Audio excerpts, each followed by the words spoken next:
Welcome to a new episode of Song Sessions. I'm your host, David Pomeranz, and I love doing this show because this is where I get to sit down with the people that I admire most in the songwriting game and talk shop. And today we have someone I admire very much. He's a Grammy-Award winning writer, singer, producer, crazy great performer, guitarist and keyboardist who's given us or co-written some of the coolest songs of the past several decades, like Eye the Tiger, Vehicle, The Search Is Over, High on You, Hold On Loosely, Caught Up in You for 38 Special. And That's Why God Made the Radio for the Beach Boys. I love that song, man. On This Day with this guy named Pomeranz, you'll meet him in a second, and countless other artists. The thing about him that impresses me most with all his talent and success is that he has messages in his songs. And no matter the genre in which he writes, they're always positive, hopeful, strong. He's constantly creating and pushing forward new projects to delight the world. And it's my joy to be with him today. Ladies and gentlemen, my friend, the wonderful Jim PETERIK. Thanks, Dave. Boy, thank you for having me on, and talk about positivity. That's your middle name, man. I love it. That's why I like to write with you. Thank you, Jim. Thank you very much. My middle name is Hyman, but we're not going to get into that. That's a long story. It's a family story. Oh my God. You know what, Jim? I was, in sort of preparing for this and refamiliarizing myself with your work over the years, I was actually blown away about how prolific you are, how prolific you've been, and how prolific you still are. Do you write every day? Do you do this all the time? Yes, I do. It'd be a very rare day that I don't write. I think I'd have to be like really ill, Fortunately, that's not the case. But usually there's a song going on in my head. And I'll wake up in the morning, oh yeah, there's that one. I get to work on that today. It's like a treat. It's like hors d'oeuvres, let's eat those hors d'oeuvres, man, and get to the main course, I'm very, for whatever reason, motivated. Of course, I'm just like you, motivated by projects. If I get a call from, most recently, Robert Lamb of Chicago. Yeah. Let's write for a new Chicago album. I come alive, Sure. And suddenly I'm listening to all the old Chicago records going, okay, I got this thing. Let's do it, So yeah, I'm very motivated to write new songs. Right. And just like you, not satisfied to rest on any laurels I might have. People say, what's your favorite song? What's your best song? And I usually say, I haven't written it yet. Mm-hmm. Yum, yum. Boy, I sure relate to what you're talking about.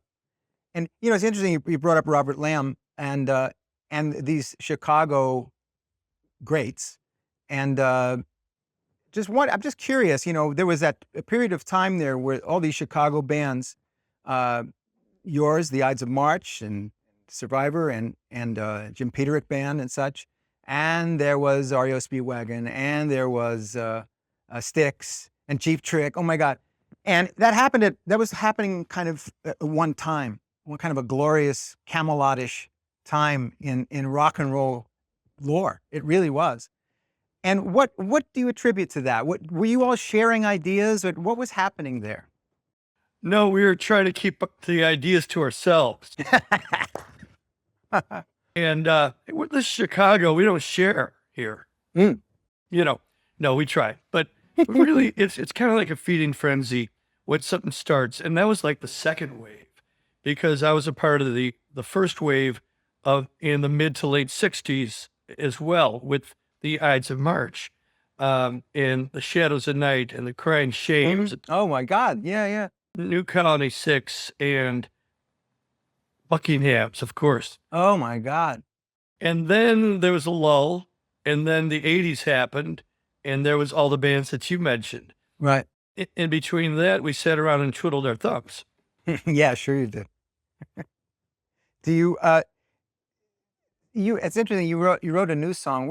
I'm going to talk about your new stuff in a little bit, but you are always you're always creating, yeah, but you're always creating things that are interesting to you.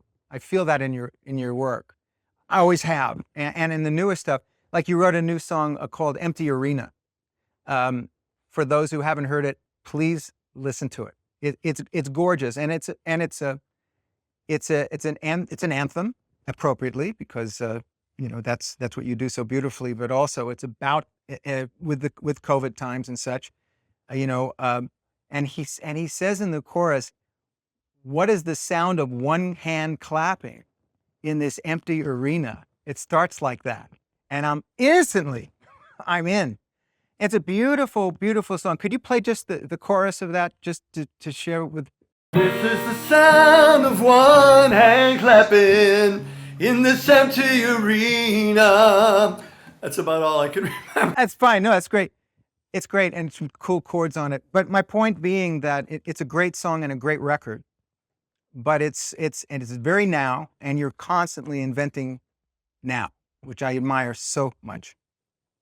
Thank you, and Yes. and you're really the same way, because you want to stay current and you want to write from the heart. Those two things. Right. So it's where the heart, meets the mind, and you go, okay, that's going to sound really dated if we arrange it like that. Right. Stay current, but let's talk about things that matter to us. And Yep. you hit the nail on the head. Yeah. It's going to be a better song if it's something that I'm not just making up out of thin air. Right. People say, like, well, who did you write The Search Is Over about? And I usually say about 3 different situations, 3 different sets of people that were looking everywhere except right where they were right now, and looking at the person they once fell in love with, but started kind of taking for granted. And boy, that song, and I mentioned that because we're talking about songs with staying power, and that's one that, everybody mentions Eye of the Tiger, and that's great. So blessed to have that song in my canon. But Search Is Over is really my favorite song that I've ever written. And it's served its purpose for weddings and bar mitzvahs and Alcoholics Anonymous meeting. No joke. Oh, wow. But it's all about looking for something and realizing you had it all along. No, I love it. I love it. And it's such a gorgeous song. I even recorded it, and I don't record many of other people's songs. I recorded it. I love it. And the chorus melody, I'm compelled to ask. I know you wrote it with your buddy, Frankie Sullivan. Thank you, Frankie Sullivan, and you both co-founded Survivor together. But in writing that song, when you got to the chorus, with that gorgeous change that everybody jumps out of their chair, please play it. Well, it depends what key. How can I convince you? I better do it. How can I convince you what you see is real? Who am I to blame you for doubting what you feel? I was always reaching. You were just a girl I knew. I took for granted the friend I have in you. I was living for a dream. So it goes from C to A, Right. in the chorus. And then comes the goodie. Keep going. Taking on the world, that was just my style. Now I look into your eyes, I can see forever. The search is over.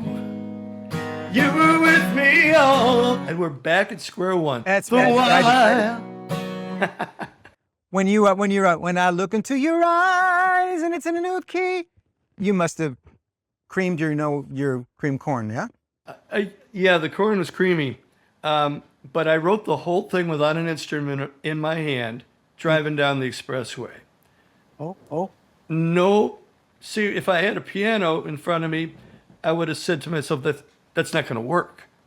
But because I had no instruments encumbering me and a tape recorder, I wrote it without instruments. I got home and I found the chords. Hallelujah. Oh, my Lord. I like the old Sonys because you'd find out where you were, and it would go, we rewind it, and it would stop, and you know that that's where you started. Exactly. I miss those days. That. Yeah, well, that's just gorgeous. Wait, you're from Chicago. It's a suburb called Berwyn, yeah? Berwyn, yeah. No, And just Berwyn. just Berwyn, no yeah on it.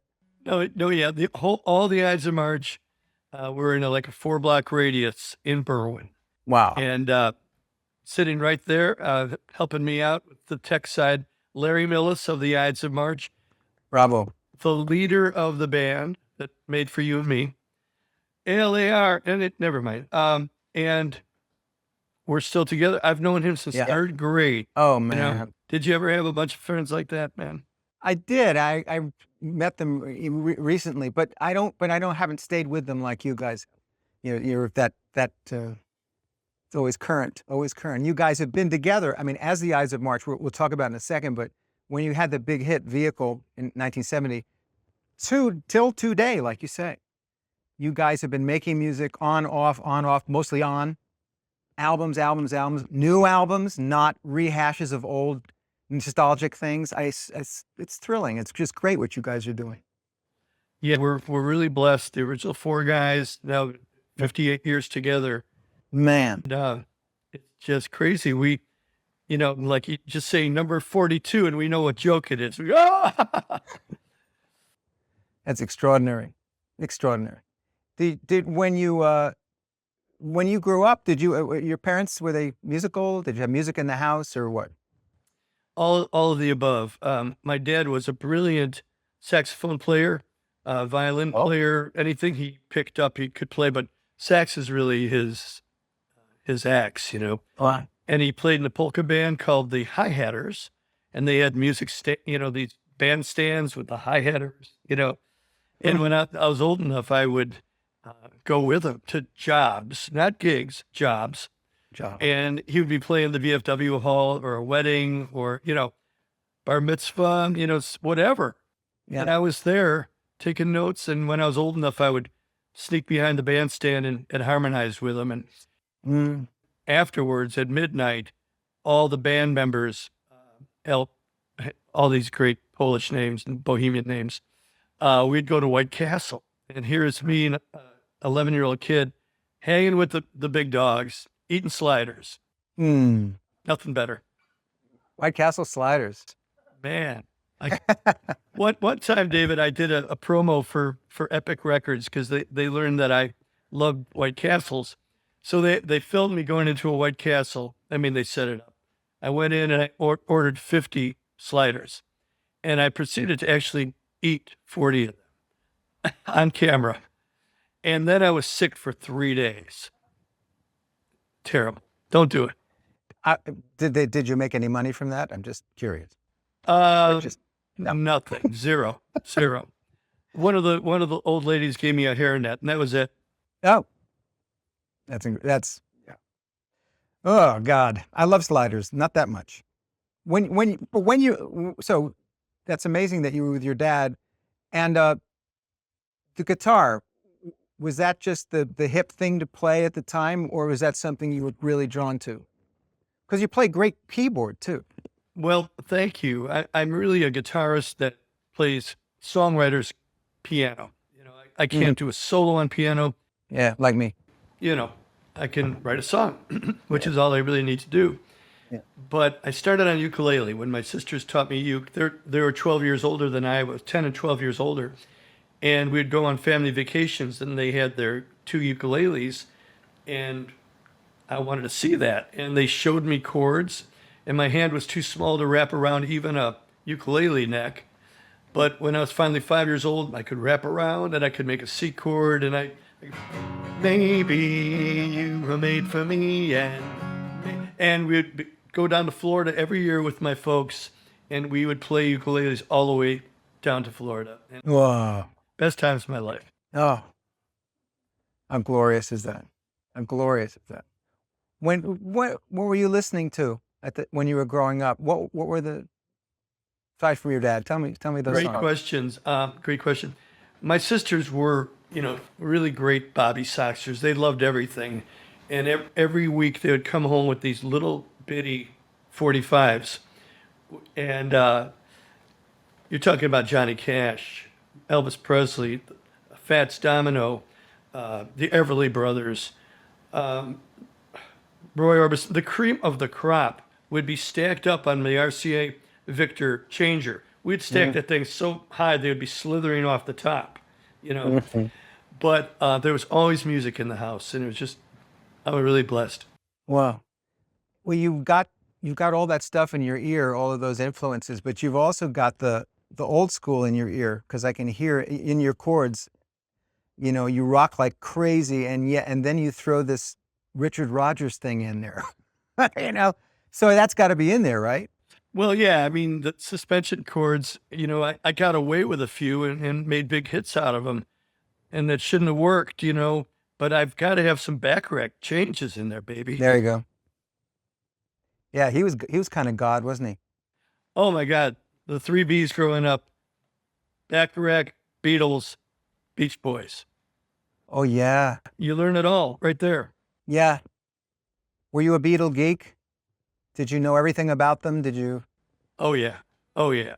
I still have some of the fan magazines, but I mean, not totally. I was a geek on the music more than, you know, what Paul used on his hair. You know, Yeah, sure. But when I got to see them, all the Ides of March filed into Sox Park to see the Beatles in 1964. Wow.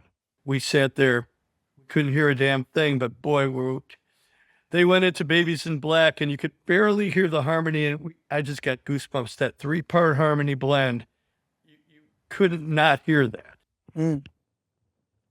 Even through that. Yeah, I saw them at Shea Stadium in New York. Same thing. Same thing. It was an event. It really was. No one will beat the Beatles. I mean, as far as I'm concerned. Yeah. They did it all.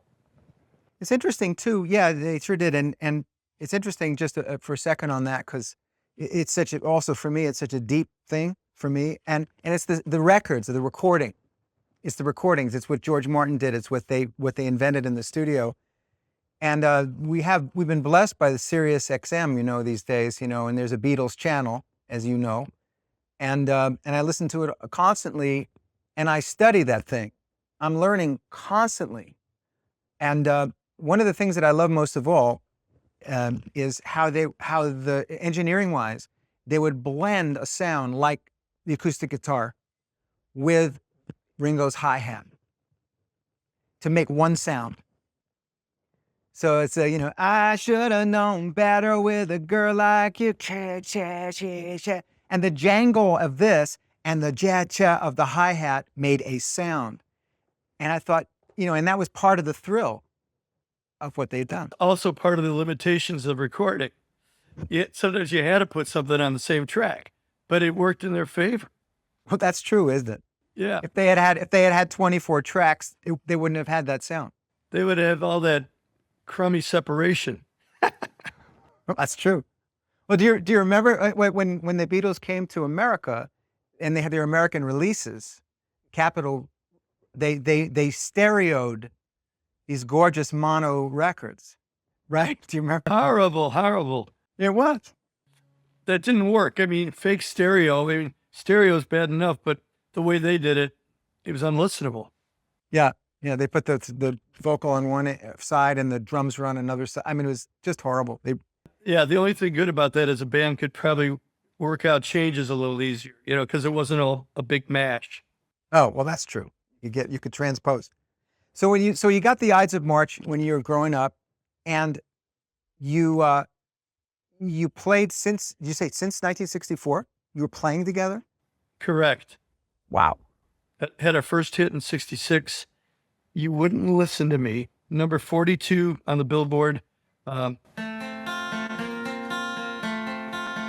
told you he was a fool. You wouldn't listen to me. You know, Larry would do that. I told you he was a fool. I won't ask him to do it today. And I did that. You wouldn't listen. And we were kind of mimicking the Hollies meets Curtis Mayfield meets the Kinks, you know, all in one fell swoop. We were, oh, that's awesome. you know. That's awesome. It sounds very British too. Very British. He was even on the Parrot label. So we're label mates of Engelbert Humperdinck and Tom Jones and Oh yeah. Hedgehoppers Anonymous, Who, and no, not the Who. And man, the record company came in and thought we were British, and we all had to put on English accents, and it was Oh no. Oh my. You sort of you pre Spinal Tapped. we were Spinal Tap. That was a great band too. I mean, obviously still is, but you had the horns cranking, and on that beautiful record that everybody knows and that put the band on the map, which was Vehicle. I think everybody knows that song. If you're, but I don't know. You want to play a second of it? Just I thought you'd never ask, go ahead. but you have to sing the horn line with me, David. Oh, okay. Well, Two, ba-da-ba, da-da-da. Okay, go ahead. got it? Yeah, go. Two, ba-da-ba, ba-da-ba. Oh, I can't do that because you got to No, delay. the thing. But I got it. Da da da da da. Da-ba-da. Hey, well, I'm the friendly stranger in the black sedan. I want you hop inside my car. I got pixies, got candy, I'm a lovable man, and I can take you to the nearest stop. I'm your vehicle, baby. I take you anywhere you wanna go. I'm your vehicle, woman. By now I'm sure you know that I love you, I need you, I want you, got to have your child. Great God in heaven, you know I love you. Ba-da-ba-ba-da. Holy wow. It's a great record, but I got to ask you, see, what made you write that crazy song? Who's that character? You were a kid when you wrote it. That character was me. What? I mean, what? Yeah, that first line was, it's really, very sinister, but I'm a songwriter.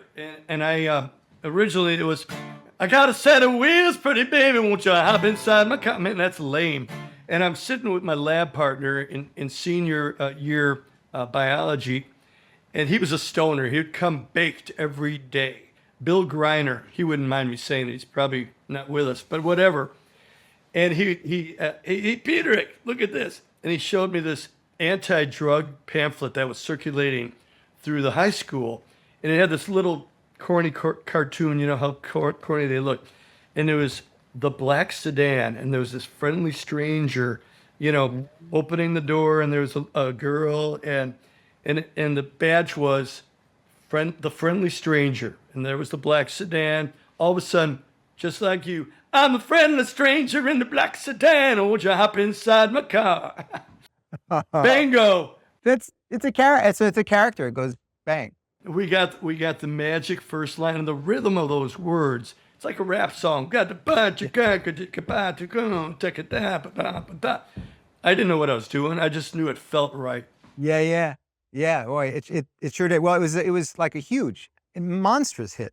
I have a stat here. It says it was the fastest selling single in the history of Warner Brothers Records. Huh. Yeah. And it's still on the airwaves and still in totally commercials, and oh my God, Yeah. we were very lucky to have that song, and we toured America and Canada, and we toured with Led Zeppelin and Janis Joplin and Grateful Dead, Led Zeppelin, the Youngbloods, Poco. Whoa. Grateful, man, you name it. We were with them. And always the opening act, of course, always the bridesmaid. But hey, man, we were rocking. Wow. When playing with those people, now I know you don't do drugs. It's safe to say you've never done it, and it's also safe to say that drugs were kind of done by many of those people you just mentioned. Yeah. Is that an understatement? Anyway, so first of all, how did you sort of stay apart? Were you on buses with them and such? Did you mingle with them, and were you offered joints where you'd go no thanks? And we weren't on buses with them. We were in dressing rooms with them, and we hung with them at sometimes after parties. And one of them, we opened up for Led Zeppelin in Winnipeg, and afterwards Robert Plant invited us all to a party. And I was 19, Larry was 20. To us, a party was, candy and balloons. Well, not really, but pretty close. And we And a magician. Yeah, and you were there, and a magician. And the magician didn't show up, but a lot of hookers did, And I knocked on the door, and there's Robert Plant. He answers the door in his little bikini briefs, and the four of us are standing there. We look beyond there, and it's like sardonic. It's like an orgy. It wasn't a party. There was no balloons, never mind. So, Yeah, I understand. Yeah, only you would understand those balloons. But I'll tell you what, they invited us in, and everybody's doing blow and drinking, and I had to go to the restroom. I go in there, and Bonzo, the drummer's in there in the tub with a female, and I said, well, I don't have to pee that bad. Anyway, so it was a real lesson, and finally we just excused ourselves and said to Robert Plant, thank you, we're out of here. And we went across the street to the donut shop, and we're back in our comfort zone, honest to God. Yeah. Well, good on you, first of all, for sticking to that. Just from me to you, I kind of went somewhat the other way, and was a bit sorry for it. So I admire that you had that right from the start. Because I know people, well, me included. I mean, the big lie was music's going to sound better when you're stoned, and it's gonna when you're playing. And if ever I tried it, and I didn't much, but if ever I did, I couldn't keep my hands on the neck of the guitar. It just would like flop off, and then I'd be thick-tongued, and it was horrible. It was a nightmare. And so I learned not to do that. That was your blessing that it didn't work. See, you're lucky. And I was thinking about this interview today. Really, it's just a hang, but this hang. And I was thinking about one of my favorite songs, that you've written, and maybe your biggest hit.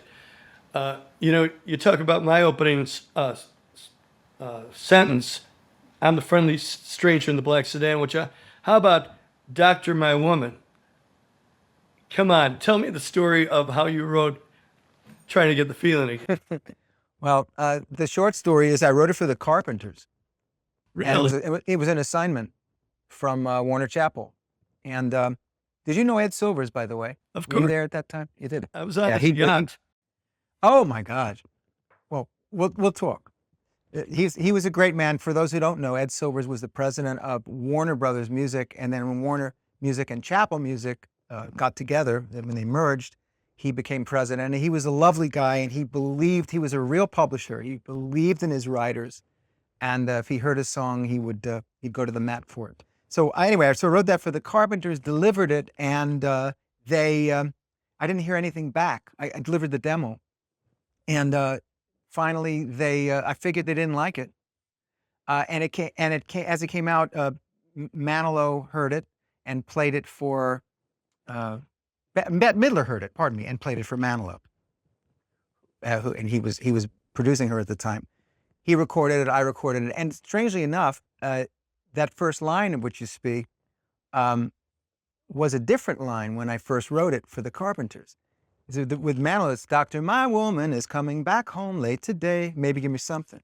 And the original was, at any moment he'll be walking through that door, but he won't find me behind it, 'cause the feeling is gone and it won't come back anymore. I've worked so hard to find it. I've been up. And it wasn't great. I kept fixing it, and then I fixed it that way. Well, Dr. Song found a very good fix. I'll tell you that. Thank you. Thank you very much. Thank you very much. When you back in those days, you met Karen, your wife of many, many years, and you met in high school? 48 years. Yeah, a music brought us together. I was too shy, believe it or not. Yes, I was shy to ask anyone to the Turtles concert at Riverside Brookfield High School. It was April 9th, anniversary coming up, in 1968. And so I went stag, And I remember coming very early because it was open seating. And I had my blue pea coat on and my little Beatle cut. And I'm waiting in line, and all of a sudden this gaggle of girls shows up. And a gaggle is 3 or more, so I think this satisfies it. Yeah. And they're all cute. They're all cute, but there's one girl that just kind of rose above, and she had big eyes and orange culottes and knee socks and saddle shoes. The picture of young innocence, you know. I was 17. Turns out she was 15. And I was really terrified to say anything to her. Thank God she turned around and said, "Aren't you PETERIK?" And I go, "Yeah." And she said, "I just saw the Ides of March open for the new Colony 6. You guys were great." Wow. And we just started talking, and we sat next to one another. And in the middle of Happy Together, she put her culotte leg on top of my leg. Oh, man. And is that a sign of something? I mean, I think that could be a sign. you know, and her girlfriend said, "Karen." And Karen goes, "Oh, don't worry, I can trust him." Well, she didn't know if she could or couldn't, but turns out she could. No kidding. It started a love affair, and we've been married now for 48 years. Jeepers, man. That's gorgeous. And through all of this rock and roll, which we are going to talk about more, but through all of this, she's been the one. And you don't have to tell me anything personal, but I mean, because I know you now for, 20 years or something like that. And you guys are straight ahead. No diversions, no drama, Was there ever that in the early days, or it was just straight ahead from the start? It was always straight ahead. They called me Father Jim on the road with Survivor because I would try to talk guys out of it. You don't want her. You got something better at home. And it started becoming a joke that Father Jim was always going to try to talk you out of that groupie. Sometimes it worked, sometimes it didn't. Same thing with drugs. What are you doing that for? What's wrong? Don't you like your life? It sounds boring, but hey, we're still here, right? Well, that's right. And producing. That's right. We're not fat. That's right. Because drugs is only a gateway leading into Hostess cupcakes and Twinkies. It's bad. Yeah. It's a gateway drug. The drugs are gateway. So moving forward here in the chronology, I hope you don't mind this because I really find it fascinating. So you then, the Ides did their thing at the time, and you broke up for a minute, and you had your own album, the Jim PETERIK Band, and you were but there was a period of time when you were doing jingles in Chicago, and that's fascinating. Tell me a bit about that. I will say, I mean, we both know Richard Marx and such. I know his dad, Dick Marx, was a big maca in the jingle business. Did you work with Dick when you were there? I sure did. I worked with all the Dicks. Dick Marx, Dick Boyle, and there was one more Dick. He's just hanging around. But anyway, honest to God, that was a horrible joke. But there was a third Dick. They're all dicks. I mean, what the heck? But I did a lot of work for Dick Marx at his own studio called 8-Track with a great engineer that went on to do big stuff. Right. And there was this little kid that would always be looking around, taking notes, not really mental notes. Yeah. That was a 10-year-old Richard Marx. Yeah. And I remind him of that. He said, "Oh, I know. I remember seeing you out there singing the 'Look out for the bull, look out for the Schlitz malt liquor bull.'" Oh yeah. Yeah. Woo. I'll tell you, jingles paid my way for years. Wow. I remember finally, Eye of the Tiger went #1, and I had a session to do. And suddenly, I was already booked. So I'm looking around at all the jingle singers putting their fake enthusiasm into every line, and the room started breathing. Like, I can't do this anymore. I can't. I'm not going to need the money that bad. And that was the last jingle I ever did. I think it was cat food. And my line of speaking was the Meat Fish Group. everyone had a different part of the recipe of this cat food. Oh, I see. They plugged you in. Mine was the meat fish group. Mm. That was the last words you ever heard from me in the jingle world. Wow. Wow. And I could see how that's informed your writing in later years. It has. Survivor was almost the meat fish group, but we didn't. But wow. So okay, so let's see. So then 78 you meet Frankie Sullivan and this Survivor thing happened. What I find interesting in learning about a bit about your history is that you wanted to form a great band, right? That was the point at that time. Ultimate band, yeah. And I was on the road supporting "Don't Fight the Feeling," which was my '76 album on Epic, and I was overworking, and I was doing shows with Boston. I was there opening for them on their very second show of all time. I remember Brad Delp coming up to me and said, "Jim, I can't go on. I'm too nervous. I can't go." And he's like side stage and they're ready to go on. I said, "Brad, just get out there," and literally shoved him on stage. Wow. And he did great. The next day he said, "Thank you, Jim. I needed that." Wow. We loved those shows, but I got pneumonia and I kept working and I lost my voice and it was terrible. But laying there in the hospital on codeine, which never hurts, I started thinking, I'm going to put together the ultimate rock band when I get out, when I get well.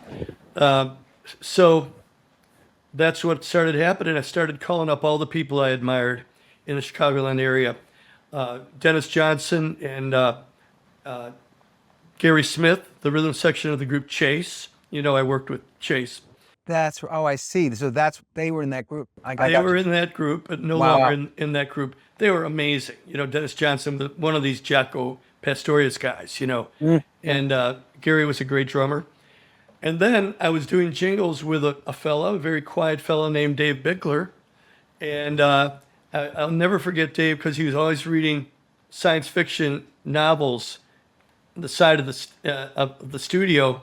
And it's time to sing, Dave. And he'd put the book down and come and join us. But really got along well with Dave. And he was number one for singing in my book. And then there was a group called Mariah. They were on United Artists, and they were managed by Bob Stockey, who also managed the Ides of March. And I wrote 3 or 4 songs for that album. And there was this little spitfire named Frankie Sullivan all over the stage, kicking butt.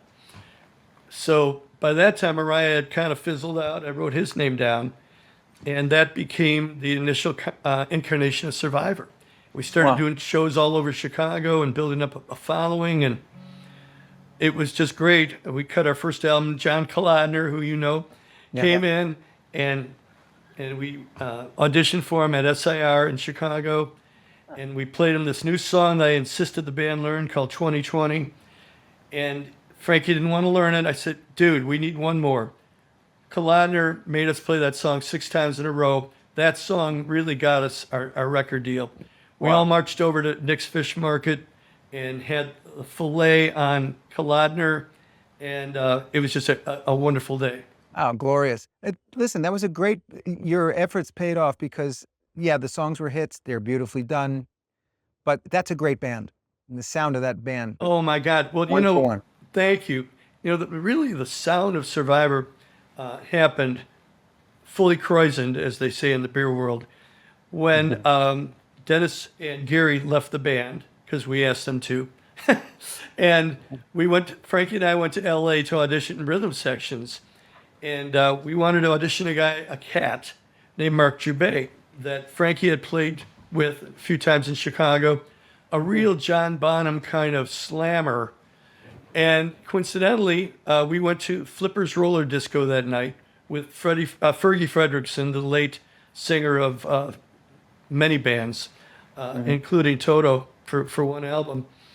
And, the girls are going around in their hot pants, and in the middle there was this band called, I don't remember now, doesn't matter. The bass player, long hair, good hair, P bass, plays with a pick. Really, I said to Frankie, that's the kind of bass player.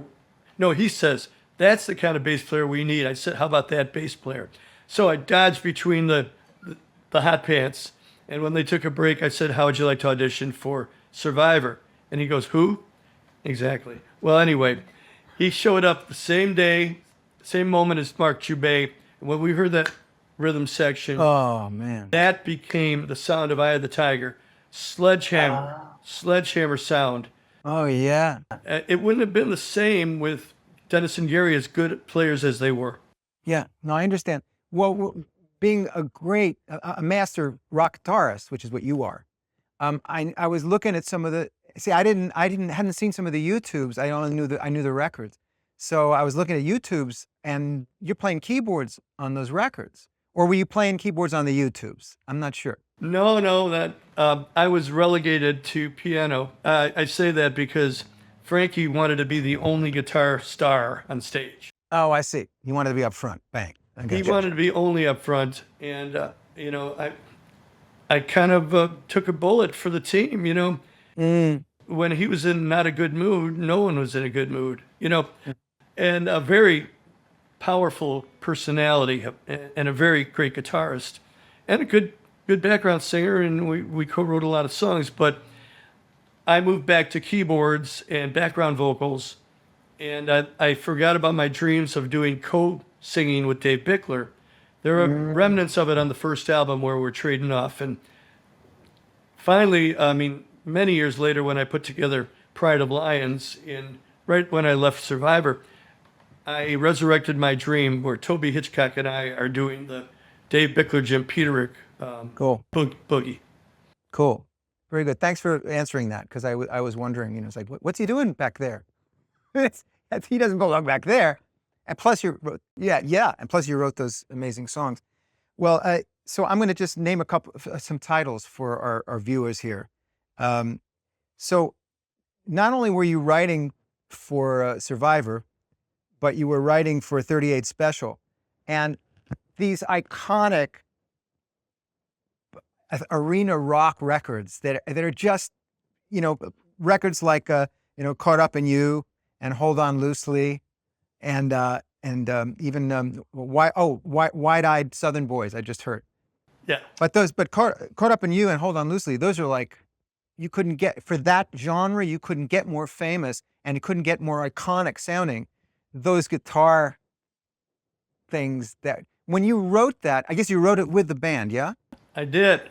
And the ding, ding, ding, ding, ding, ding, ding. Yeah. Was that something that you just came up with in the room with them? Like all three of you were playing guitars, or what was that like?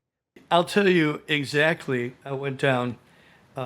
We're sitting there like three strangers in my kitchen, my old house, and it's always awkward. It's like a three-way blind date, you know what I mean? Sure. We didn't know each other, and we're like, yeah, how you doing? Good, yeah.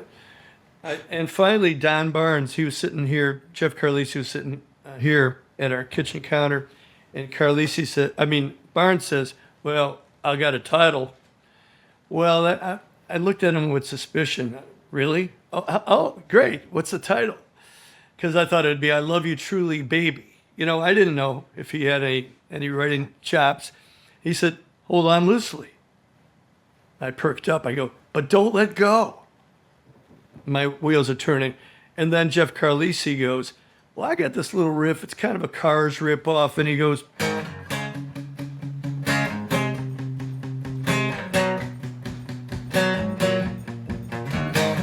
oh my God. So I become like the alchemist, David, and I start putting the pieces together. Hold On Loosely, a platinum hook if I ever heard one, because I went through that with my girlfriend, who became my wife many, many years later. I was getting too close when I was dating her. After the Turtles concert, I was getting too possessive. Mm-hmm. You know how that is, and she's looking at boys and she's dating a boy, and I'm like, no, this can't happen. Well, she finally broke up with me because I was too controlling. Mm-hmm. So when Don says "Hold On Loosely," I go, "But don't let go." I had the whole story in my head. Oh, crazy. And were you the one that sang, "Hang on, hold on loosely"? Do you remember? I sure do. That was better than I could sing it. But yeah, you see it all around you, good love and gone bad. And usually it's too late when you realize what you had.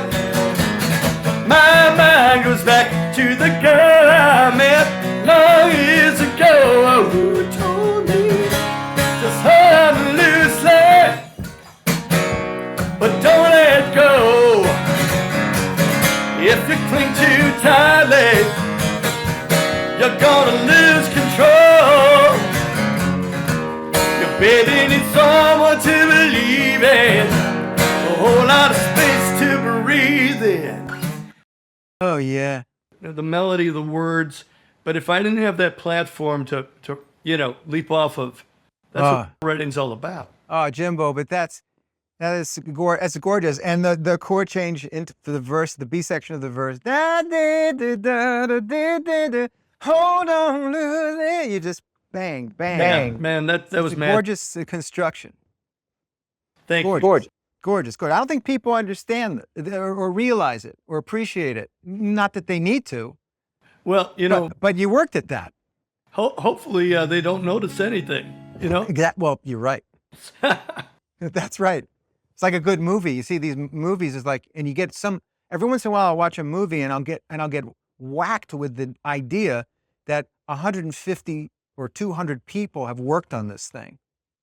And it's all their areas, and it's exact, and it's cranking, and it's small, and it's big, and it fits or it doesn't, and it's edited, and you put it out, and people are eating popcorn going, yeah, it's pretty good. Or I don't know. I'm not sure. I don't know. I got to go now. And well, why should they care? If it works, it works. It works.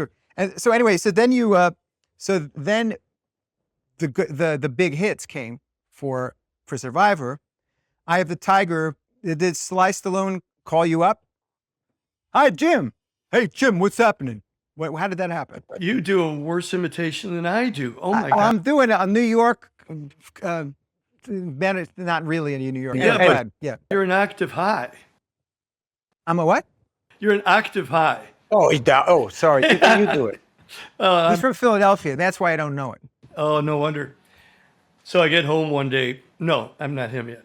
So I got home one day from shopping, and I'm going through the mail and listening to, my answering machine with the big cassette in it. And I hear a couple of messages from my buddies and one from my sister. And then all of a sudden, hey, yo, Jim, give me a call. It's Sylvester Stallone. That's a nice answering machine you got there. And I go, yeah, right. Start sorting the mail. And Karen goes, who was that? I said, some joker pretending to be Stallone, She said, you better call him back. I said, why would he be calling me without a secretary?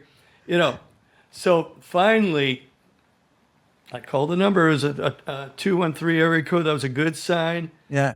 And I said, this is Jim PETERIK. Is this really Sylvester Stallone? He goes, hey, Jimbo, call me Sly. Kid from Berwyn calling my hero Sly. I mean, I was already a huge fan of Stallone. My wife was too, from the Rocky 1 and 2. And but I listened up real quick. I said, what's going on, Sly? What do you need? And he goes, oh man, I got this. I love your band Survivor. Tony Scotti played me, you guys. You're great. You're awesome. I got this new movie called Rocky 3, and I don't want to use Gonna Fly now. It's a nice song, but I want something new, something for the kids, something with a pulse. Can you help me out? I go, yeah, I think so. He said, I'll tell you what, I'm going to send you a rough cut of the movie, and I want you to rent a Betamax Pro, and I want you to write a song that's going to outlive you and me. Can you do that? I said, no problem, Sly. There you go. Good band. So 2 days later, FedEx arrives with this ginormous video cassette. I go out and rent a Betamax Pro, put it on the kitchen table. Same table I wrote with 38 Special, famous counter. And I've invited Frankie over, and we're watching the opening. Mr. T's rising up, and Stallone is getting soft doing Master Charge commercials. But there's music going on. Another one bites the dust. Oh, and another one. And another. I said, Frankie, he's got a song. What's going on? So I called Stallone. Hey, Sly, you got a song. What do you need me for? And he goes, oh, that was the Queen song, right? Yeah, no, couldn't get the publishing rights from Freddie Mercury. Oh my God. And I said, thank God for Freddie Mercury. Ooh. They didn't think anything of this. And for us, we knew what an enormous opportunity this was. And we begged him to send us the whole movie because he had only sent us the first 3 minutes. Well, we're not allowed to, no, you got to send it. And that's when we turned the sound down and we listened to the dialogue, but we didn't listen to Another One Bites the Dust anymore. And that's when you hear Mickey, telling Stallone, or telling Rocky, you're losing the eye of the tiger. You got to keep the eye of the tiger. Platinum. If you don't hear platinum with that phrase, you're dead. I read Eye of the Tiger. I said, Frankie, if we don't call this thing Eye of the Tiger, man, we're idiots. And it was going to be called Survival. Okay, 'cause you notice the rhyme scheme. Eye of the tiger, it's the thrill of the fight, rising up to the challenge of your rival. And the last known survivor stalks his prey in the night. And the name of the game is survival. Oh. And when we heard Eye of the Tiger, I'm going, well, tiger doesn't rhyme with arrival, but screw it. And it became Eye of the Tiger, and the rest is history, man. Right. Forget the perfect rhyme. A perfect what? Right. No, but it's gorgeous, and it doesn't have to be perfect. Damn it, and it is perfect. It is perfect. Right. Yeah, and so dig this, everybody. So it won a Grammy. You won a Grammy for the best group vocal, right? Mm-hmm. It was nominated for the Song of the Year. It was nominated for an Oscar, yeah? Nominated for an Oscar. Yep. Wow. I got the acceptance speeches that I never got to say mounted. We could say them now if you'd like. No, People are going to watch this thing. No. Too late. That's all right. Well, okay. And it had the #1 spot on the Billboard Top 100 for 6 weeks in 1982. 6 weeks. 6 weeks, baby. Yep. That's big time. That's big time. And of course, the question everyone is asking is, because I can hear people at home going, ask them that question, is, is that Mr. PETERIK standing forward? That's Mr. PETERIK, yeah. It's I love the muted sound of an electric guitar. Me too.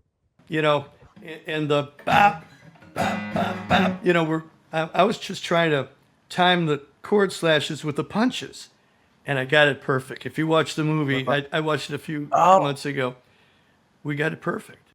Oh, so it's you did those syncopated hits to action in the movie. To the screen that we were looking. Amazing.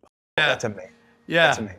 So so they didn't edit that to you. I always figured they edited it that way or something. No. Oh, that's cool, man.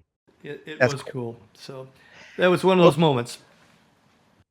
Beautiful. Thank you for telling me that. That answers so many questions. And that's iconic. And then came The Search Is Over as hits, because you had written these.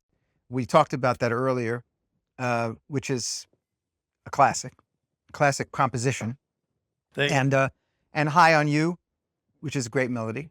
There you stood, that'll teach you to look so good and feel so right. Let me tell you about the girl I met last night.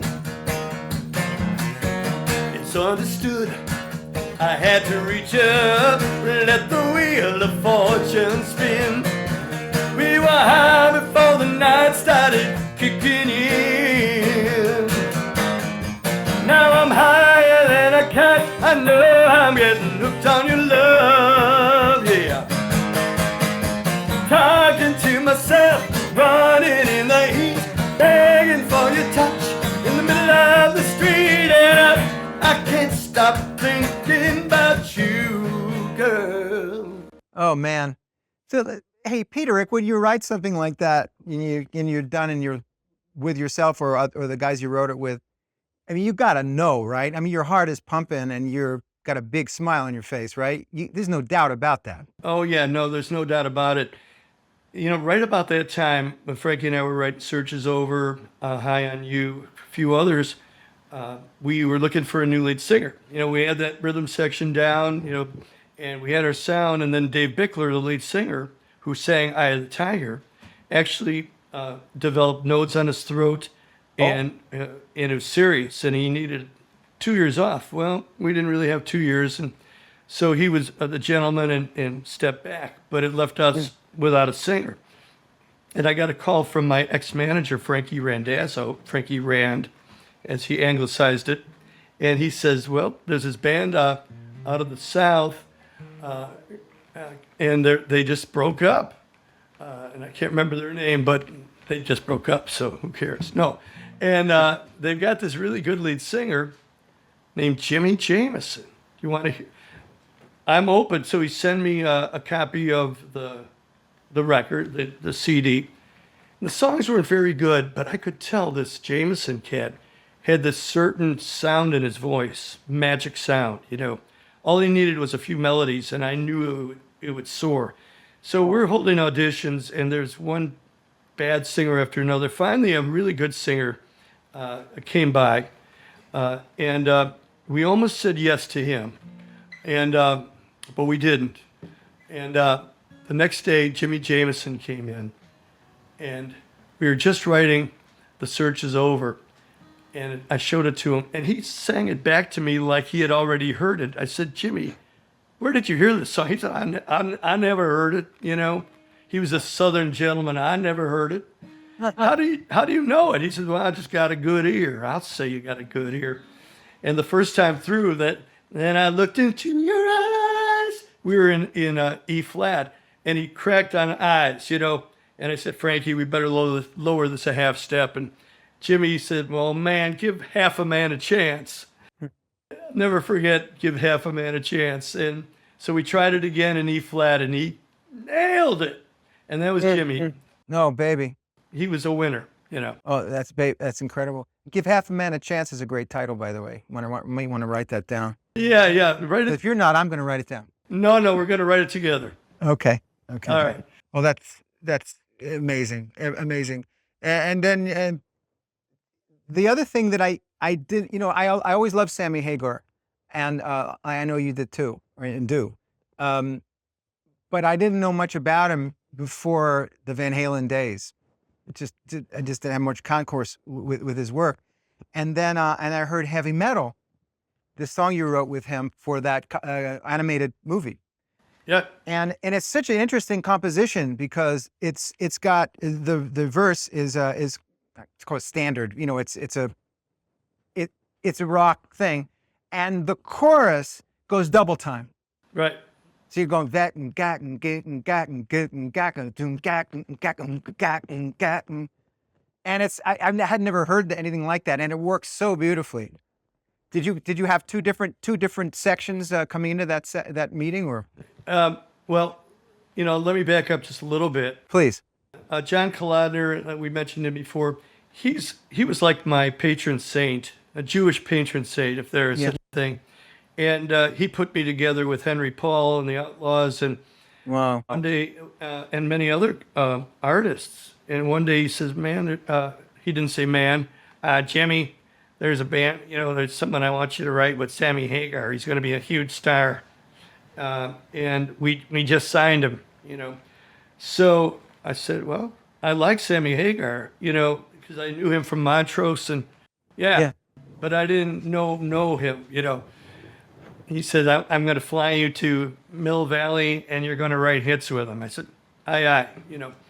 So I show up at the airport in San Francisco, and his red Ferrari GTO was right there waiting for me. He comes out of the car in red, the hair flying, the archetypal rock hero, you know. And he said, hey, PETERIK, Hagar, you know, and he was just, so we're tooling down the highway, getting to his Mill Valley home, and we get into Mill Valley. Hey, Sammy, how you doing? I was like zero, nothing. I disappeared, you know. Sammy ruled that town. And we sat around just kind of trying a few things. And then he says, well, you know, my manager, Fast Eddie, Oh my God. said there's a new movie coming out called Heavy Metal and they need the theme song. And that just gave us the focus, you know. And we're sitting there. He had his red Les Paul on, and I had acoustic guitar. And we just started, you know how it goes.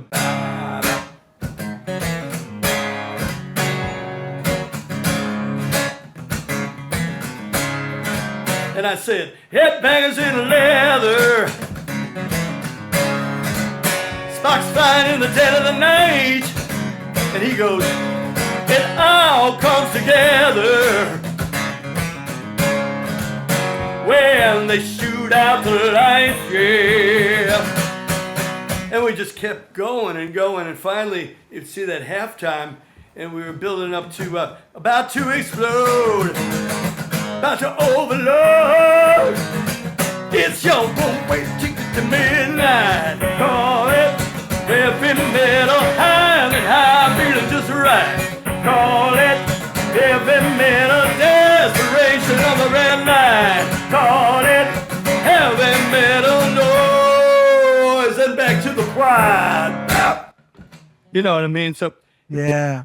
and we put it down on an 8-track cassette, sent it to Fast Eddie. He goes, holy shit, you guys got a hit, you know. Sent it to Bob Stocky over at the movie company, and the rest is history. Boy, oh boy. That's a solid thing. It's a solid record, solid everything about that. Who's playing guitar on that? Was it you? No, only on the Remember? demo. No, only on the demo. That was, How fleshed out did the demo need to be back in that day? sounded like the final. It really did. Really? Oh yeah, sounded just like it. Only you know, the sounds are much better at the record plant. You know, so. But anyway, we had. I mean, a lot of our viewers probably don't know. I mean, because you know, when you got a beautiful song, let's say "The Search Is Over" or something like that, you know, you can play a demo on a piano or a guitar, and the guy goes, I got it. But if you got something slamming and the slammingness, is that a word? It is now. The slammingness has to be communicated somehow. You gotta put a band on it, and it became the usual as those years went by. Well, right. I mean, but that song, you know, just like you, I do some one-man shows, and you know, if you try hard enough, you could put some rockosity into it, and people just kind of hear the rest of it in their head. Right. But in order to communicate to the record companies, what I'm saying, at that level, because they will have heard that already, and then they can put it's in their head. Okay, that. But the record company, they don't. What they'll go. Is that a rock song, or is that what is that? Is that a wedding song? What is that? One-way ticket to midnight. Call it heavy metal. That could have been a folk. Actually, that's not bad, Jim. It wasn't bad. Okay, we'll talk. That's not bad. We'll talk. We'll talk. Okay. You and I met. I figured out it was 1998. And do you remember where it was? No. It was at Steven Seagal's house. Oh yeah. How could I forget? One of the high points of both of our careers. Yeah. Well, Steven was actually not a bad songwriter. I thought he had a good lyric sense. He played guitar okay. He was great, but don't try to make him sing, because we tried all the evening and the engineer kept saying, don't worry, you won't get anything tonight. You know, and he would go up there and sit down. We never got a vocal. You're right. I mean, he had some writing talent. He's a very good blues guitarist. He is good, actually. Yeah. And he used to have soirees at his house. With these very cool musicians were there. I remember being there one time. Lee Von Helm was there, and Taj Mahal was there, and I said, there they were, and I went, hi. Hi, I play a little song for you, and hope you like it. Well, he he was a real passionate guy.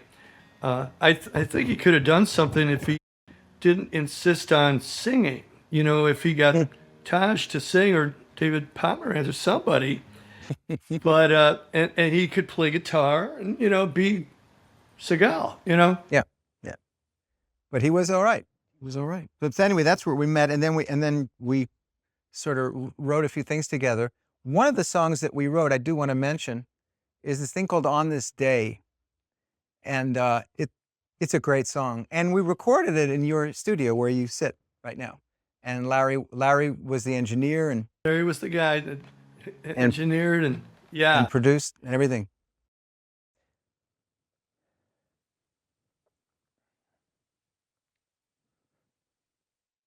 Well, we were Jim and I were having lunch in Gladstone's in Los Angeles, which is on the water, and we're having a fish, and this the fish restaurant. What else will we have? And then we're looking, what's the song going to be? And I'm looking at the menu, and it says, "On This Day, Baked Scrod." So, I mean, I should have said, "Hey, how about baked scrod?"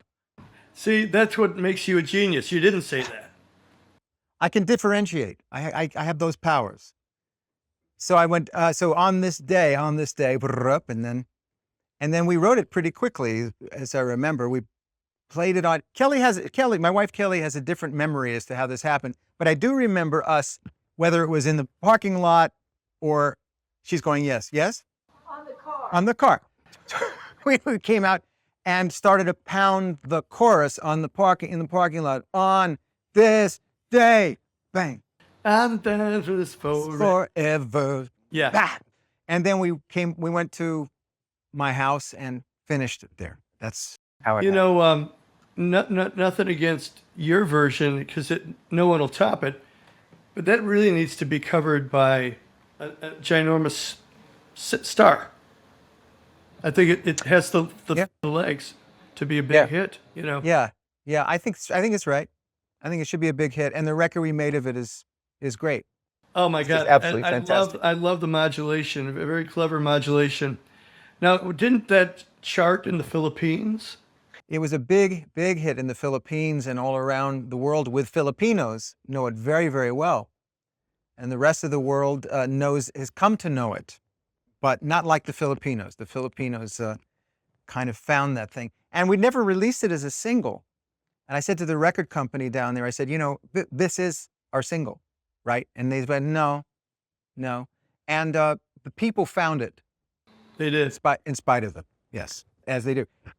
Now, and we wrote down in Nashville, you and I, on a few things. I wanted to ask you about your experience in Nashville, because I think we both have done a lot of that. What is your take on the 3 songs a day thing? Is that productive for you? Is that work for you? Or is that like unrealistic? What do you think? You know, it wears me out. You know, I'm not, I'd rather write a song a day. That's plenty, you know. And these guys go from one co-writer to another co-writer to another co-writer. Yeah. It's the equivalent of sleeping around, you know, it's writing around, you know. Mm-hmm. I don't mean to be overly artistic, but it doesn't work for me. How about you? I don't know. Right, not that, yeah, when if it's that dense, it doesn't work. I mean, the things that we did down there, we wrote some nice songs. Crazy Blonde Behind the Wheel was one. And that was so good. That's a cool song. And go on. No. And we wrote a couple more, but that one, it was a blonde singer, you know, every day it seems like there's a new wannabe star that's super talented. Yep. And their mom and dad come into town. They live there for, 6 months or whatever. And then they don't get signed and they never heard from them. It's sad, because she was so talented. Yeah. Very, very, very, very. Shelley Souls, I think was her name. Wow. She was, yeah, I think so. And we also wrote another cool song called Only You Love Me That Way. You and me and Tammy Hyler. And it had this kind of cool syncopated chorus thing, kind of a missing beat. Was it, love me like there is no tomorrow, love me like there's no end to sorrow. Oh, gorgeous song. That lights my way. Oh, thank you for reminding me of that great song. Yeah, that's like we drop a beat in the chorus there, which is lovely. And it's invisible. No one say, "Hey, you dropped a beat." Right. That's Yeah. a great song. Yeah, it is a good song. We got to get that going. Tammy Hyler, yeah. Tammy Hagar helped us with the lyrics and such. She's terrific. Is she still? Do you still know Tammy or? Yeah, I mean, I see her here and there. I don't know. I'm not that much in touch with her. I did some more writing with her in the ensuing years. But there's some great writers, and that's, there are some wonderful guys. I mean, writing very clever, well-written songs. Thomas Rhett is great. And there's a guy called Shay Mooney, Shay? Dan and Shay, that Yes. band? Yeah, they did Speechless. Yeah, that thing. Yep. And they did from the ground up. Do you know that record? That's a beautiful song. Ay, ay, ay. So when they've got some beautiful guys and women down there, really know their business. Oh my God, it's overwhelming the amount of good songs that come out of that town. Well, it's really a melting pot because very few people are actually born and bred in Nashville. They're coming from everywhere, LA and New York, and that's the place to be. Yeah. And it's not for me. I just I like the illusion of my uniqueness here in Chicago. No, I understand. Well, it's good that you live there. Is it like, see, I live in Florida now, and I'm enjoying not being in Los Angeles. I've got nothing against LA. I'm from New York. I like big cities. I like the pace of them. But as a writer, I'm enjoying being a place where I can go, and be wherever I want to be in 15 minutes and live a more life. And I don't think it's because I'm retired. It's not that. It's just, it's a friendlier way to live somehow. Yeah. And what town are you in? Or It's called Clearwater, Florida, outside of Tampa. But it's friendly. We're by the beach, blah, blah, blah. But creatively, it's also good. And we have the internet, so we can be anywhere at any time. Look what we're doing right now. That's right. I'm busy with numerous very inspirational projects, and I never see the person live. And a lot of times it's something like this, writing a song like this. But sometimes it's just on the phone.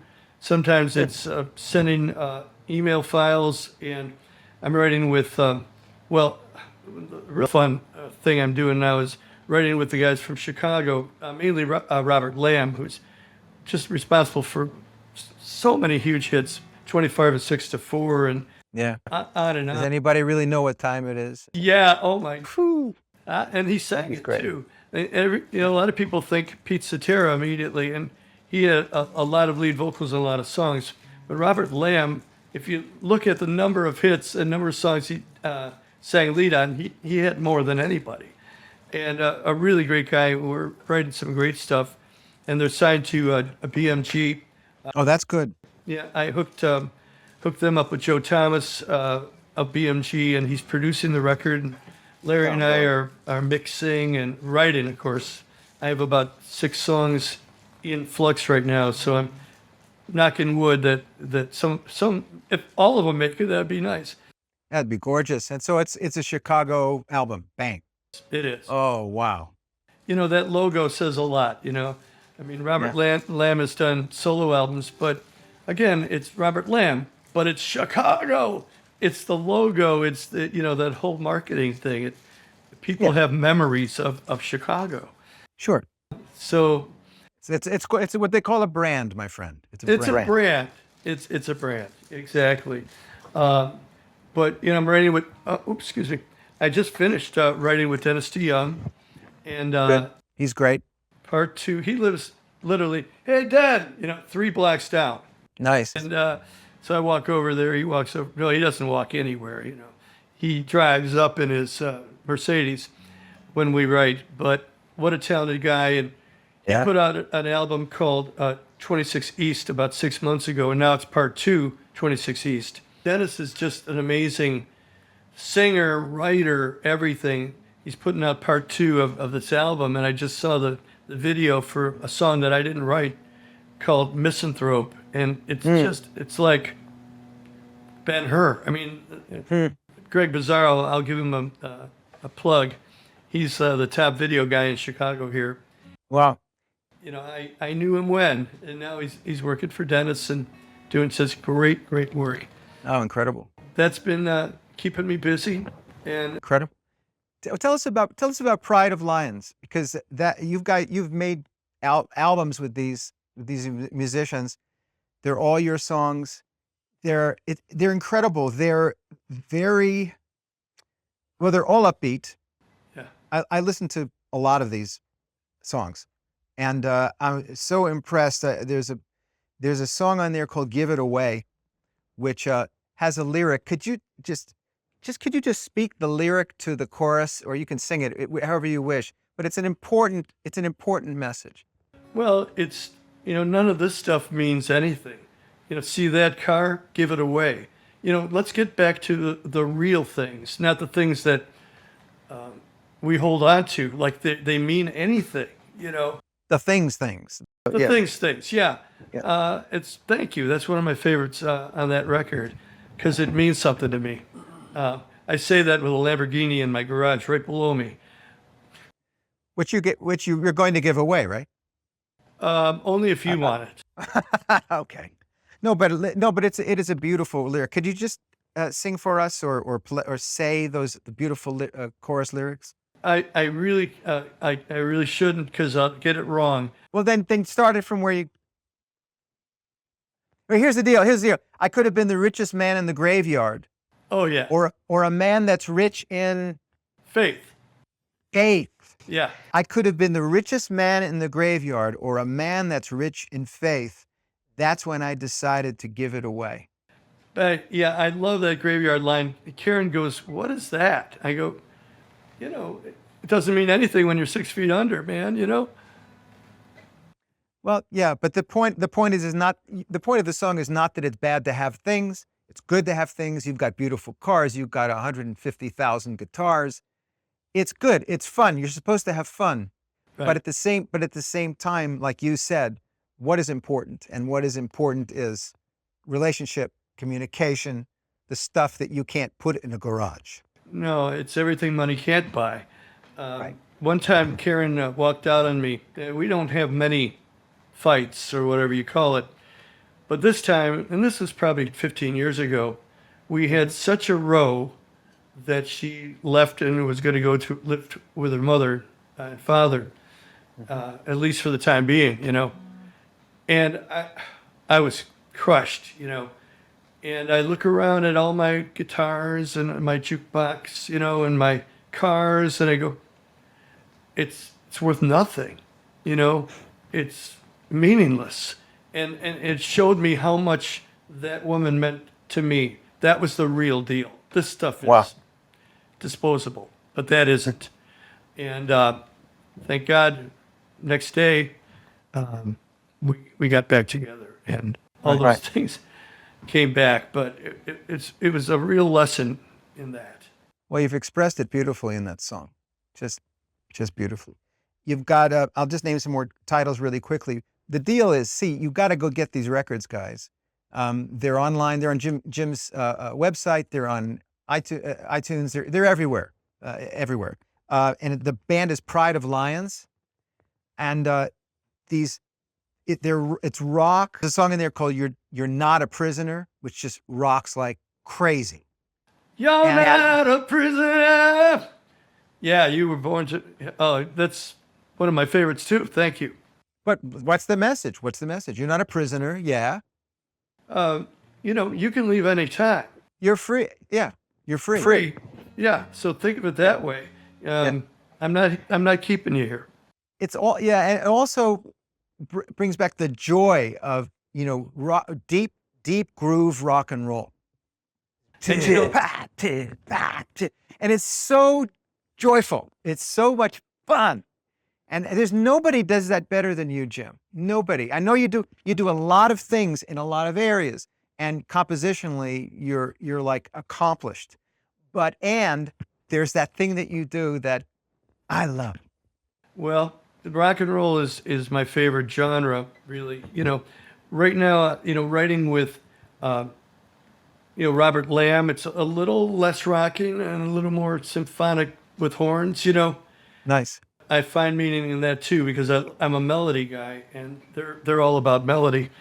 I'm also writing with Brian Wilson and Larry and the producer, Joe Thomas, and talk about a wonderful target, And we wrote a really fun, I can't sing it for you for a number of reasons, but it's a rockin' song. It's just like almost a throwback to before they were famous with the old surf songs, It's like that. And Wow. Oh, man. back to simplicity and a little bit away from heroes and villains, which was amazing. Okay. He was getting artsy, which was just fine with me, and I'm sure you. But yeah. So, Brian Wilson. So, God made the radio. well, yes, you wrote a bunch of songs with him and with others. So in first 1998, you wrote with him on his album Imagination, and wrote 2 songs with him, Imagination and Dream Angel. Yep. Great. Actually, the album was called Imagination, and the song is called Your Imagination. Oh, okay. It doesn't matter. And then Dream Angel, which is about his daughter. She was about 2 years old at the time. And she used to hang out at the sessions, and she was our dream angel. Oh, beautiful. Beautiful. And did you record with him in LA? Does he have his own studio? We recorded all over the place. We even recorded here in my studio here with Larry doing the engineering. Wow. And Brian, singing. And but we also recorded at Joe Thomas's home studio at the time, and in LA as well. So all over the place. Now, I don't know Joe. Actually, Larry actually co-wrote with the team. That's why God made the radio. And another song on that same album called it "Isn't It Time?" Yeah. The follow-up, "Isn't It Time?" It was really a fun song. It's a beautiful retro, but timeless thing. So when you and Larry was sitting with Brian, just as a personal question, Yeah. was there a moment when you're going, "Oh, F me, it's Brian effing Wilson"? How many times did you have that thought? Every minute. Yeah, he's bigger than life. I mean, literally and figuratively. Huh. But he would just diddle around on the piano, and I said, "What's that?" And he would go, "I was just fooling around." I said, "No, you're not fooling around," and I would tape it, and we would try to develop a song out of that. He just lives and breathes progressions, Huh. He still has it. Well, that's why God made the radio. Talk about progressions, chord progressions. It's very, what's the word? Art rock. Like God only knows. It's from that thing, but it goes crazy places, but they're all perfect, and it all adds up to something you actually remember. And I was amazed at how many places that song goes, how many keys, and how beautifully it's written, and it is very hooky at the same time. It's the craziest thing. I'll tell you, I'm amazed at all work too. The modulations are insane. I mean, and the group had to learn it because they weren't all on the record. There's a lot of studio cats, Right. And when they had to do it on, the J Love show or they did all the shows. The Beach Boys. Yeah, they had to learn that thing, and it's not easy. And I saw them no one noticed it, but I saw some blown chords up there. Okay. And they play Chicago Theater, and Colin, my son, who's extremely talented, he's 31 now, a musician, studio owner, just so proud of him. We're sitting in the front row, and they're playing That's Why God Made the Radio, and he looks over at me and said, "Dad, you got to be pretty proud right now." And I go, "Yeah." Oh boy. The greatest moments ever. Oh boy, Jim. It was just an incredible moment. Can you play just a touch of that, or is that Do you remember it enough? That's why God made the radio. So tune right in everywhere you go. He tune right in. Okay, I'm not. I usually. It's the soundtrack for falling in love. Whoa, whoa, falling. I usually play that on piano, but that's a tough song. The Ides of March, trying to learn it. Oh no. Yeah, it was like, well, no, we performed it once in the public. That was it. Too hard. All right, I understand, but the record is great. Everybody, go listen to it. Go listen to it. It's textbook. It's textbook. It's because it's a beautiful composition, and it just is brand new. It's a brand new thing, and every great song is brand new. It sounds brand new to the ear. Wow. Well, I'm really hoping that this new Chicago album makes a dent. I mean, there's so many different kinds of music out there right now, and the song is getting lost a little bit. Great songs are getting a little lost. Right. And I'm hoping this is kind of a rebirth with the Chicago album. They have so many fans, you know. And I said to Joe Thomas, the producer, we got to go for a Grammy on this because people want this album. I'm so happy you're doing it. People are going to love it. They're going to love it. I think so. That's awesome. All right, we're just a couple more minutes and we're done. First of all, I'm so grateful that we're getting to do this, Jim. And you know what? I'm grateful because when I do these shows, I bone up on, you know, the catalogs of the people I'm talking to. So I know, and I'm just delighted. That's the word. I'm delighted at what you do. I'm delighted with your work. You bring delight. You bring fun. It's crashing fun, and you bring heart and soul. I mean, you've really contributed an enormous amount to the culture. It's true. You're very welcome. You're very welcome. I wanted to tell you about the project I'm doing right now. Aside Please. from the other ones, it's my label in Europe. It's really worldwide now. It's called Frontiers. They're out of Napoli, and that's all the Pride Lines albums were released on Frontiers, and they're my hugest boosters. Serafino Perugino and Mario, and you know, they just great people. And basically, they've sewn up all the bands from my era, including Toto, and on and on and on and on. And now they're starting to sign new bands, which is something different from them. Anyway, long story short, I talked him in to an album that's all female, and it's called Tigress. And I'm about 3/4 through it, and I got to mine the internet and talk to friends who knew friends. And there's a gal named Chloe Lowry out of Canada that has 2 tracks. And of course, my old pal, you know my old pal. Yeah, the guy we love. Kathy Richardson, who Right. I basically discovered her at age 19. She came very scared to my studio and auditioned, and the rest is history. I produced her first album, Moon, not Banana. And anyway, now she's the lead singer of Jefferson Starship, and Grace Slick handed her the golden chalice and say, "You even own the name." I mean, she's got the keys to the kingdom, and just killing it with Starship. Anyway, she has 3 tracks on the record, and there's new artists, new female artists. There's female bass players, drummers, keyboards, guitar.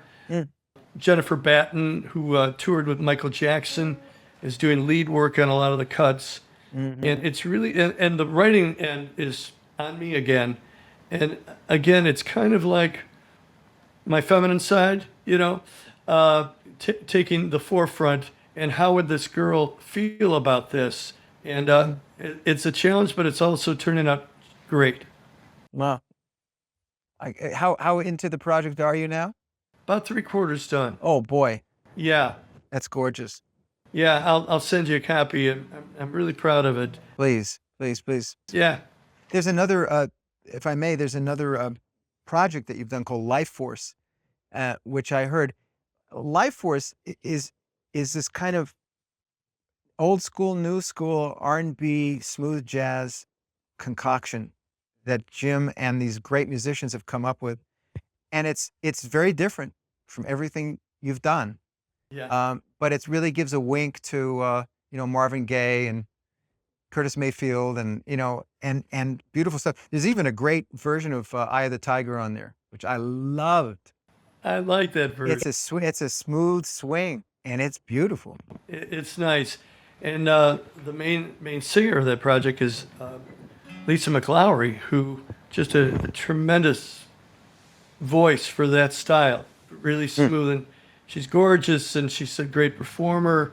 But those albums were a lot of fun, and I got to use a lot of great jazz musicians, a lot of great sax men. Right now, that it's starting to come back to life. And there's a club here in Chicago that is nothing but smooth jazz, and it's been shuttered for the COVID days, and now it's finally opening up again. We just couldn't be happier. Good. All right, my friend. I have more to say, and I'm going to let me say it so I've said it. Okay. Okay. And I want people to know more about your work and your recent work too. You've got this project that you've been working on, and when we first met, you were working on it. It's called World Stage, and you made albums with these amazing artists. Guys like Don Barnes from 38 Special, Kevin Cronin from REO Speedwagon, guy from Night Ranger. You've got Dennis DeYoung, your friend, the Gunnar and Matthew Nelson. Yep. Ricky's kids. Toby Hitchcock from Pride Alliance. Mike Reno from Loverboy. I mean, Jamie Jameson. It's an amazing project, and you've done several albums. And I wanted people to know about it because what you need to do, everybody, is go on Jim's website, jimpeterik.com, and he's beautifully laid out his discography there. And you can go and buy these albums with a click of your clicker. And World Stage is one of them. Life Force is another. These are singular projects that he's done, and they're each different, and they're each extraordinary. So I wanted to say that. You have to do that. And also, if I may, there's an album that you made with our mutual friend Fred Mullen, who is an extraordinary producer, who's produced, oh my God, he did all the Dan Hill records. Oh my God, that's where he started. I heard sometimes when we touch, it's about Went Off the Highway back in 68 or whatever that was. And that was Freddie Mullen co-wrote that and produced it. Freddie is such a gem of a person. He's a sweetheart, isn't he? And I know you're leading up to my album called The Songs. Yep. Came out in 2014, which was stripped down. He came right here from Nashville, and we sat right there, and we reinvented every song. And from Eye of the Tiger to Hold On Loosely, he had these radical ideas. And every time I said that won't work, it worked. Well, they were so radical. They were so stripped down. That's why they were radical, I guess, right? Well, that and the feels were different. I see. Okay. Melodies pretty much stayed the same, but right. Even that it was a little bit different. And Freddie would pick up a banjo and start doing, and I'd start going, rising up, back on the street. And suddenly we had a hoedown version of Eye of the Tiger, Oh, man. It was so much fun. It's gorgeous. Well, it's a gorgeous album. And it's exciting to hear the songs as songs without all the bells and whistles. So it's called Jim Peterik, The Songs. Also, you've written 2 books, and I want to hawk them because the autobiography is called Through the Eye of the Tiger. Can you tell them a little bit about that, please? Yeah, it came out in 2015, and it's my life in 244 pages, pretty much, and a lot of the unpleasantries of anyone's life, and I know that some of my conflicts with Frankie of Survivor are kind of in there, Okay. but also the joys of meeting Karen and the joys of what I do.